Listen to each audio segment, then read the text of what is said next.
Hello प्यारे बच्चों, previous वाले वीडियो में आपने सीखा कि एक्सरसाइज 10.5 का क्वेश्चन नंबर 1 कैसे सॉल्व करना है। इस वीडियो में हम लोग क्वेश्चन नंबर 2 सॉल्व करेंगे और जो मैं आगे की वीडियोस बनाऊंगा उनका लिंक आपको ऊपर आई बटन में भी दे दूंगा और नीचे डिस्क्रिप्शन बॉक्स में भी प्रोवाइड करा दूंगा। साथ ही साथ आपको इंस्टाग्राम और टेलीग्राम का भी लिंक प्रोवाइड करा दूंगा ताकि अगर कुछ डाउट हो तो आप उससे पर्सनली वहां पर पूछ सकें। तो चलिए क्वेश्चन नंबर 2 में देखते हैं क्या बोला जा रहा है कि chord of a circle is equal to the radius of the circle, यानी कि एक सर्कल का एक कॉर्ड जो है उस सर्कल के रेडियस के ही बराबर है।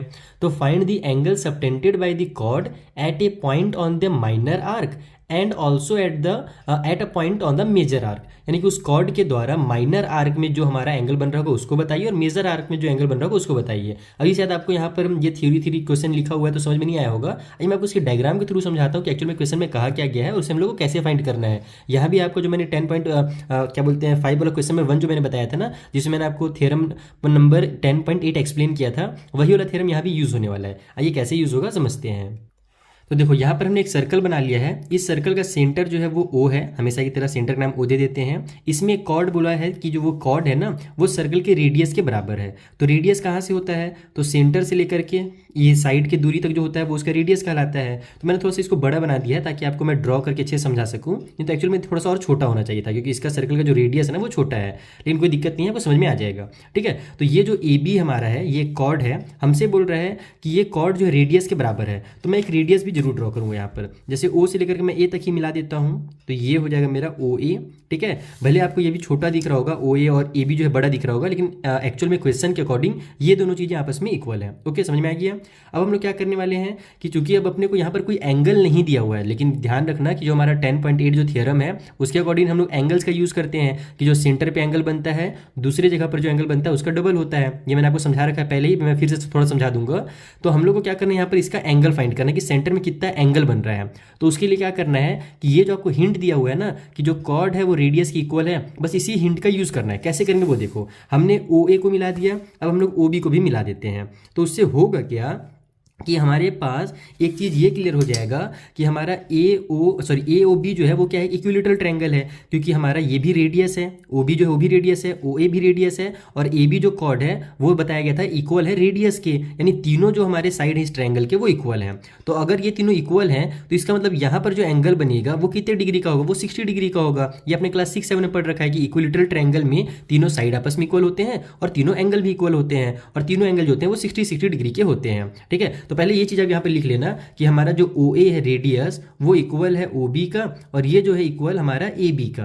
ठीक है, ये तीनों जो है आपस में इक्वल हैं, तो हमारा ये जो हो जाएगा हमारा जो ट्रायंगल ओ ए बी बन रहा है वो क्या बन रहा है, इक्विलेटरल ट्रायंगल बन रहा है। तो is an equilateral triangle. Okay, तो अगर ये इक्विलेटरल ट्रायंगल है तो इसका मतलब क्या हुआ कि हमारा जो एंगल ए ओ बी होगा, ए ओ बी, ये कितने डिग्री का होगा, ये 60 डिग्री का होगा। मेन अपने को ये समझना है क्योंकि हमारे पास जो थ्योरम है वो एंगल से ही स्टार्ट होता है। तो यहाँ पर हमारा ये 60 डिग्री का एंगल बन रहा है, ये चीज़ यहाँ पर से क्लियर हो गया। अब समझ आया आपको कि ये चीज़ क्यों बोला था, कॉर्ड जो है वो रेडियस के इक्वल है, बस ये इसी के लिए बोला गया था। अब हमसे बोल रहा है कि इस कॉर्ड के द्वारा जो आर्क बन रहे हैं, माइनर आर्क और मेजर आर्क, उनमें जो एंगल बन रहा है उसका भी मेजरमेंट फाइंड करो। तो देखो ये 2 पॉइंट हैं, तो यहाँ से ए से लेकर के बी तक जो हमारा ये आपको लाइन दिख रहा है ना, ऐसे कर्व लाइन, इसको ही आर्क कहा जाता है और छोटा वाला जो आर्क होता है इसको ही माइनर आर्क कहते हैं। और इधर जो हमारा बड़ा वाला आर्क बन रहा है ए से लेकर के बी तक, ये वाला ऐसे घूम करके, इसको हम लोग मेजर आर्क कहते हैं। तो हमको इन दोनों पे ही जो एंगल बनेगा ना इस कॉर्ड के द्वारा वही फाइंड करना है। तो कहीं पर भी आप पॉइंट ले लो, जरूरी नहीं कि जैसे अगर मैं मान लो मैं बीच में ले रहा हूँ तो आप भी बीच में लो, आप थोड़ा टेढ़ा भी ले सकते हो, लेकिन उससे थोड़ा सा डायग्राम जो है ना खराब दिखता है, इसीलिए मैं यहाँ भी बीच में ले लेता हूँ और ऊपर भी बीचों बीच में ले लेता हूँ, इससे डायग्राम थोड़ा सा हमारा खूबसूरत हो जाएगा। ठीक है, बिंदी उंदी लगा करके। तो मैं क्या बता रहा था कि अपने से यही बोल रहा है कि इन दोनों कॉर्ड्स के द्वारा यहाँ पर जो एंगल बन रहा है वो बताना है। तो पहले तो हम एंगल बना लेते हैं, बी से मैं इस पॉइंट को मिला लेता हूँ। ठीक है, इस तरीके से ये हो गया और ये यहाँ पर मेरा इस तरीके से ये हो गया। ओके, और उसी टाइप से मैं ऊपर में भी एंगल बना लेता हूँ। ये जो मेजर आर्क है हमारा, इसके ऊपर हमारा एंगल बन जाएगा, ये कॉर्ड से ए से लेकर के ऐसे, और ये बी में रख करके मैंने लाइन ड्रॉ कर ली। जल्दी से हो जा भाई, सेट हो जा, हो गया। तो ये हमारा बन गया मेजर आर्क पे एंगल। अपने को ये मेजर आर्क वाला एंगल और ये माइनर आर्क वाला एंगल पता करना है। तो इन पॉइंट्स का भी कुछ नाम दे देते हैं। जैसे इसका नाम मान लो मैं ए बी सी, ऊपर वाले का नाम ए बी सी दे देता हूँ, यानी कि यहाँ पर सी लिखना पड़ेगा मुझे, पहले से बी तो है ही, इधर हम लोग ए बी डी दे देते हैं इसका नाम, ठीक है। फिर ए डी बी जो चाहो वो समझ लो। तो ये हमारे पास अब बन गया। अब हम लोग क्या जानते हैं, सबसे सिंपल जो हमारा रूल था उसके अकॉर्डिंग क्या था कि अगर कोई भी हमारे पास दो पॉइंट है, देखो ये हमारा रूल था, मैं एक बार आपको फिर से थ्योरम समझा देता हूँ। ये हमने थ्योरम पिछले वाले क्वेश्चन आपको समझाया था, क्वेश्चन नंबर 1 में, कि जो एंगल बनता है हमारा सेंटर में किसी भी दो आर्क के द्वारा, ये पॉइंट और ये पॉइंट है हमारा आर्क बना रहे हैं एसी, इसके द्वारा जो सेंटर में एंगल बनेगा ये एंगल क्या होगा, डबल हो जाता है यहाँ पर, यानी कि सेंटर को छोड़ करके सर्कल के दूसरे पार्ट में, यानी कि ये वाला आर्क से बाहर कहीं पर भी अगर दूसरे पार्ट में, जैसे मान लो जरूरी नहीं कि यहाँ पर बन रहा है, जैसे मान लो मैं ये सर्कल बनाया, ये मैंने सेंटर बनाया, ठीक है, ये पॉइंट और ये पॉइंट, ये हमारा एक आर्क है, इस आर्क के द्वारा सेंटर पर मान लो यहाँ पर एंगल बन रहा है जितना भी डिग्री का, मान लो 100 डिग्री का या जो भी डिग्री का बन रहा हो। तो अब दूसरे कहीं पर भी पॉइंट अगर आ जाए, जैसे यहाँ पर अगर मैं पॉइंट ले लूँ तो ये जो एंगल ऐसे बनेगा ना, यहाँ पर तिरछा भी बना लो या फिर यहाँ बीच में बना लो, बीच में बनता है थोड़ा सा अच्छे समझ में आता है, तिरछा बनता है थोड़ा सा कट पीट होकर के निकलता है। तो यहाँ पर जो एंगल बनेगा वो क्या होगा, इसका आधा हो जाएगा, ये वाला डबल और ये वाला आधा कर लो आप एक तरह से, ठीक है। तो यहाँ भी वही चीज़ होगा कि ये वाला जो हमारा एंगल यहाँ पर बन रहा है ये एंगल क्या होगा, डबल हो जाएगा किसके, तो इस वाले एंगल के, ठीक है। तो ये थ्योरम भी आप लोग यहाँ पर जरूर लिखोगे, एग्जाम में अगर क्वेश्चन आता है तो आपको बताना पड़ेगा कि जो आप लोग फॉर्मूला यूज़ कर रहे हो वो कहाँ से कर रहे हो, तो थ्योरम आपको लिखना पड़ेगा। 10.8 को यहाँ पर उतार लेना। तो मैं डायरेक्ट यहाँ पर बता देता हूँ, इस टाइप से लिखना है आपको कि जो हमारा एंगल ए ओ बी है, एंगल ए ओ बी, ये वाला एंगल ये क्या हो जाएगा, डबल हो जाएगा हमारे ए सी बी के, एंगल ए सी बी का, ओके। तो यहाँ पर हमारा ए ओ बी कितने डिग्री का है, 60 डिग्री का है, तो 60 डिग्री जो होगा वो इक्वल हो जाएगा 2 ए सी बी के। अब यहाँ से अपने को ए सी बी का ही वैल्यू जानना है, क्योंकि अपने से क्वेश्चन ने बोला था कि मेजर आर्क पर और माइनर आर्क पर जो हमारा एंगल बन रहा है वो मेजरमेंट फाइंड करो। तो ए सी बी जो है वो मेजर आर्क वाला एंगल है, तो यहाँ से 2 के इधर ट्रांसफर कर दो, तो 60 डिवाइड बाई 2 हो जाएगा, इक्वल की उस साइड में एंगल ए सी बी आ जाएगा। तो यहाँ से 2 1 जा 2, 2 30 जा 60 हो जाएगा, तो एंगल ए सी बी जो है वो निकल करके आ जाएगा 30 डिग्री। इसको भी आप लोग ऐसे बॉक्स में बंद कर दो ताकि टीचर को चेक करने में आसानी हो, ओके। तो हमारा जो मेजर आर्क में जो एंगल बनेगा वो 30 डिग्री का बनेगा। अब जो माइनर आर्क में बन रहा है, यानी कि यहाँ पर जो बन रहा है एंगल वो कितने डिग्री का है, तो ये कैसे पता किया जाए, तो इसके लिए भी सेम काम करेंगे। अब देखो इसी सर्कल को आप लोग उल्टा घुमा दो इस तरीके से, अभी आपने दूसरे साइड से देख रहा था, अब हम लोग इधर से देखेंगे इस सर्कल को, ओके, तभी ताकि आपको समझ में आ जाए। तो अब देखो इस सर्कल को मैं थोड़ा सा फिर से रफली ड्रॉ करता हूँ, क्योंकि इसमें बहुत सारी लाइनें हैं ना, तो हो सकता है आप उसको कंफ्यूज हो जाओ। तो मैं एक और ऐसे ड्रॉ कर दिया। यहाँ पर हमारे पास ए और बी दो पॉइंट हैं, ये मैंने ए और बी दो पॉइंट बना लिया, ये हमारा सेंटर ओ है। अब इधर से हम लोग एंगल को समझेंगे, अभी तो हमने इधर वाला एंगल समझा था, ठीक है। अब हम लोग दूसरे साइड से एंगल को समझेंगे। यहाँ पर हमारे पास इस तरीके से बन रहा है, ये जो हमारा कंप्लीट एंगल इधर बनेगा, इस साइड जो एंगल बनेगा, ठीक है, ये भी तो इन्हीं आर्क के द्वारा बन रहा है, बस ये क्या हो रहा है, बड़े वाले आर्क के द्वारा बन रहा है। यानी इधर से अगर हम लोग घूम करके जाएँ, जिसको हम उल्टा आर्क बोल सकते हैं, रिफ्लेक्स आर्क बोल सकते हैं, इधर से हमारा ये वाला एंगल बन रहा है, तो बस यहाँ पर भी तो हमारा ये सेंटर में ही बन रहा है ना, तो इसके अपोजिट में ही इन दोनों, देखो ये दोनों हमारे पॉइंट थे, है ना, ये हमारा कंप्लीट आर्क है, इस आर्क के द्वारा यहाँ पर सेंटर में हमारा एक एंगल बन गया।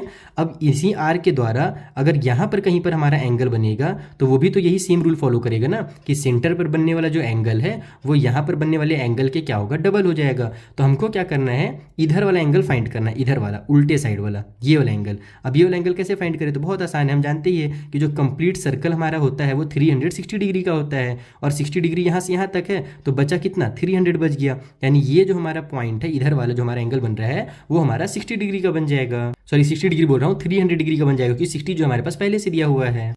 तो अगर ये हमारे पास 300 डिग्री का हो जाएगा तो इसके अपोजिट वाला जो होगा उसका आधा हो जाएगा, यानी कि ये हमारा कितना हो जाएगा, 150 डिग्री का हो जाएगा। एक तरीका तो ये है। अब दूसरा वाला तरीका क्या है, जो ज़्यादा आसान पड़े आपको, ये आपको समझ में आ गया ना मेथड, कि आपको क्या करना है, इसको उल्टा घुमा करके जो रिफ्लेक्स एंगल है वो निकाल लेना है, और वहाँ से आप लोग ये एंगल बता सकते हो कि ये 150 डिग्री का होगा। अब दूसरा मेथड क्या है, तो यहाँ पर आपका जो थ्योरम 10.9 दिया हुआ है साइक्लिक क्वाड्रिलेटरल, उसके बारे में आपको थोड़ा सा समझा देता हूँ कि कभी भी किसी भी सर्कल के अंदर अगर एक क्वाड्रिलेटरल बन रहा है, जैसे देखो ये मेरा एक सर्कल है, इसमें क्वाड्रिलेटरल बन रहा है, यहाँ पर पॉइंट है, यहाँ पॉइंट है, यहाँ पॉइंट है, यहाँ पॉइंट है, इस तरीके से हमारा क्वाड्रिलेटरल बन रहा है।